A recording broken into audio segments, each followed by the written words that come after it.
What's going on, everybody? Simple back at it like I'm checking my height. Today we're checking out how the Dutch conquer land that doesn't exist. Shout out to all my Dutchlandians out there.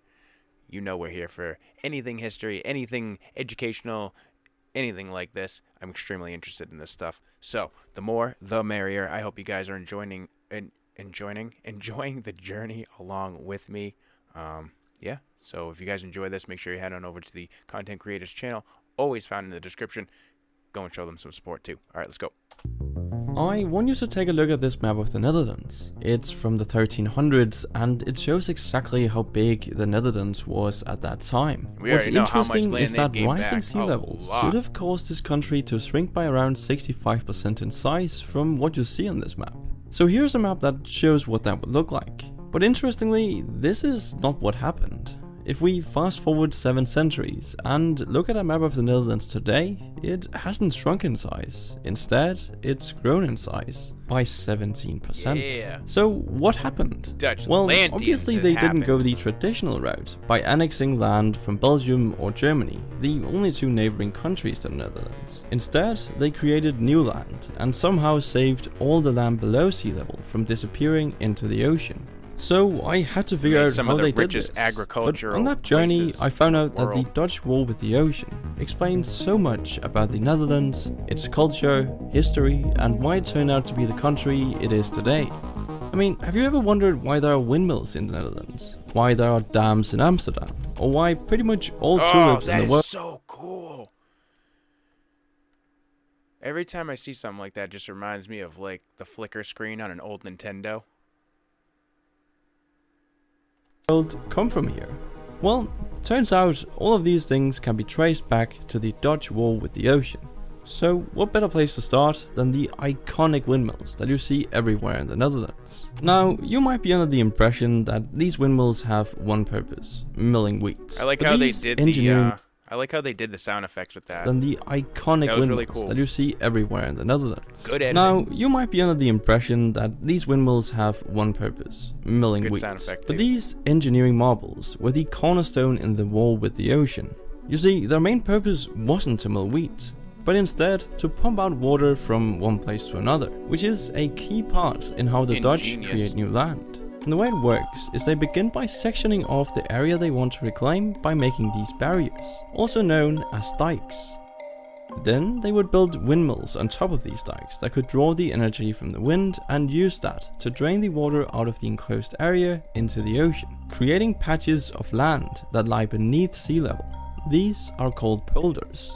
It seems simple, but the ingenuity of this method simply can't be understated. You'll have to remember they began using this method in the 1300s. Were there ever shipwrecks that were uncovered? Or like, what's the craziest thing people have found when digging after they've uncovered the ocean?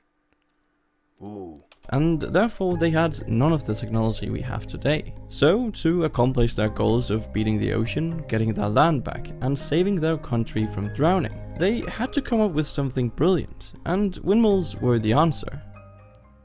And while windmills aren't necessary today, the Netherlands still has around 1,000 of them scattered around the country.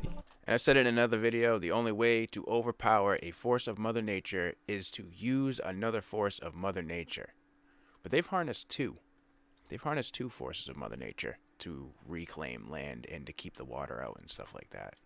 And even though they've gone on to use much more sophisticated methods to drain water, the windmills are left as symbols that represent the long history of Dutch dominance over the ocean. But wait a second, what do they use this reclaimed land for? Considering draining out seawater from an area will leave you with land that is made up of sand, salt, and clay, which isn't the type of soil you typically want to use for anything useful like, say, farmland. So what do they use it for? Well, despite the composition of the soil not being suited for traditional farming, the Dutch have found a way to use this type of soil to their advantage. You see, it turns out that the seabed soil, with a mix of rain, sunshine, and clever crop rotation, eventually becomes extremely fertile to one crop in particular. And that crop is flowers, most notably tulips. And since the Netherlands has numerous patches of land with this soil due to their land reclamation, flowers are big business in the Netherlands. In fact, their tulip exports account for 80% of the world's supply. Just think about that. 80% of the world's supply of tulips comes from one country, the Netherlands. There is simply no other place on Earth where the conditions for growing tulips are even close to being as good as the Netherlands. I mean, no wonder, it's the only country with such vast acreage of reclaimed land. Except for China, of course, but they use different methods to gain new land. But hang on a second. If you look closely at these fields, you'll see that most of them are covered in grass, not flowers. And when I first saw that, I became quite curious. I mean, why aren't they growing flowers on all of the fields? Or maybe another crop that is actually useful instead of plain old grass? Well, I found the reason, and it's cheese. Let me explain.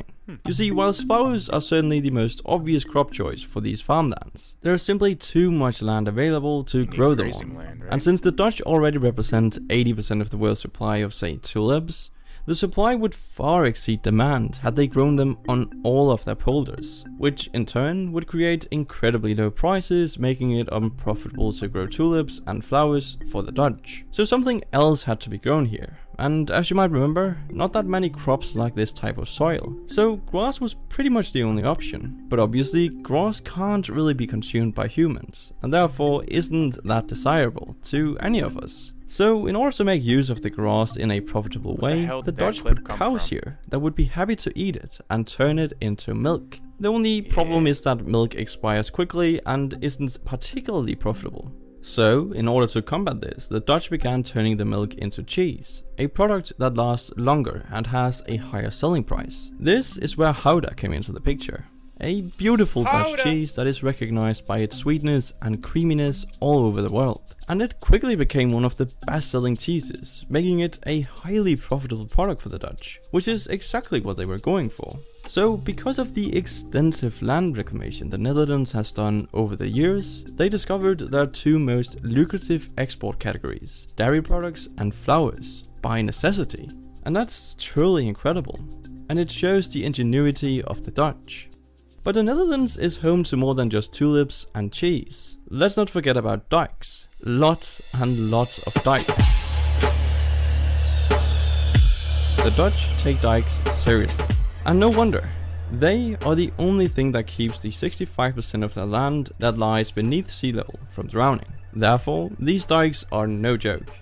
It starts off with a core of sand. You couldn't see it as well in that picture, how different the water color is. I mean, I guess you could see it a little bit out there. Oh, it's still so cool to me. Even the difference in what the shorelines look like. These dikes are no joke. It starts off with a core of sand that then gets covered with a thick layer of clay in order to provide waterproofing and resistance against erosion. Then a layer of crushed rock below the waterline is added to slow wave action. And then all the way from the bottom up to above the waterline, the dike is often covered with carefully laid basalt stones or a layer of tarmac.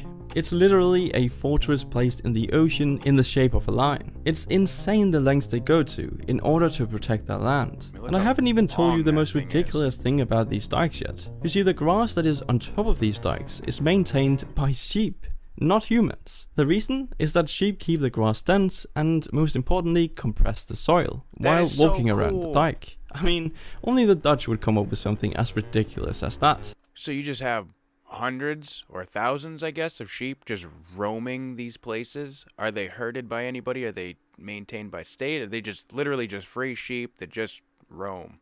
That is awesome. That is so cool. But hey, who am I to judge? They've been defeating the ocean now for multiple centuries, and I'm still scared of swimming at the beach. They know what they're doing. And that's especially true when they created this, the closure dike, 90 years ago. It's insane. Just look at it. It's 32 kilometers long, and it turned this massive inlet of the North Sea into a freshwater lake. But wait, hold on a second. How did it become a freshwater lake? Shouldn't it be a saltwater lake, considering it was previously part of the ocean? Well, yes, under normal circumstances it would stay as a saltwater lake, but Lake Ijssel, as it's called today, is connected to a river of the same name. And over time, this river has repleted the lake with freshwater, and if you combine that with the fact that the Dutch continuously pump out saltwater, you'll eventually end up with a freshwater lake. So where is that river flowing from? Where are they pulling water from, essentially, right? Because they've created suction. They're pumping water outward, which is pulling it in from the nearest rivers. It's honestly pretty unbelievable, and while there are some major environmental concerns by doing something like this, the fact is they've protected this area from floodings for almost 9 decades now. So it's probably fair to say that it was entirely worth it to them. Especially when you take Flevoland into consideration. An artificial island that's literally the size of Luxembourg. More fascinating though is the fact that it didn't exist 35 years ago. Yet more than 400,000 people live here. Imagine living on land that really shouldn't exist. Yeah. I mean, it's kind of weird to think about. It's incredible. Although I'm sure the Dutch don't really think about it, considering they've dominated the ocean for so long, and it's so closely tied to their history. Even their capital city shows major signs of ocean exploitation. Do you see all these routes? Yeah, that's canals, and all of them were created artificially by the Dutch. Why? Well, it's honestly pretty genius. Not only could they use it to easily transport goods as well as people to and from Amsterdam, but also inside of it, something that was incredibly valuable in the 15 and 1600s. I'm honestly fascinated by all of this, and if you want to do some more reading, just search Delta Works on Google. Trust me, we you'll want to learn be in about for more a about treat. the Delta Works. But that's everything for this video. Thank you for watching, and I'll see you in the next one. That was really cool. Alright, let me know if there's anything different or anything interesting that you guys want to add down in the comments below. Sorry, I'm looking at this Dutch proposal to dam the North Sea. Let me know you guys want to check out down in the Google form. I got distracted so bad. Definitely make sure you guys go show this channel some support as well. If you enjoyed this reaction, hit me with a thumbs up, and if not, it's all love. I appreciate you guys for stopping by anyway. Make sure you smash the crap out of that thumbs down button. Check out one of the other 2 videos before you take off, and I'll catch you on the next one.